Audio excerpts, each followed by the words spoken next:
All right, so I've got my mold. The mold does need to be clean. If there's any residual sugar in it from the last time you use it, oftentimes things will stick to it. So you kind of want it clean.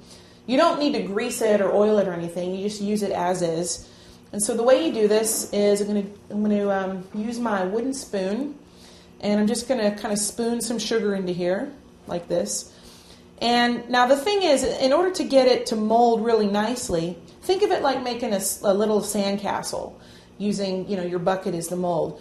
You want to really pack as much sugar in there as you can.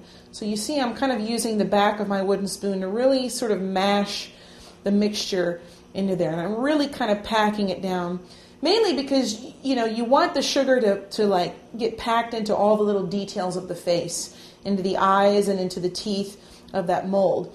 And once you kind of have it all packed in, you just want to sort of scrape off the back, kind of with the back of the spoon, about like that. So that looks pretty good, and you can continue to pack it. Just get it really nice and packed. Okay, and there we are. So now we have our mold packed with sugar, and so the next thing we'll do is we'll invert it onto a card, either an index card or, like I like to use, one of these playing cards.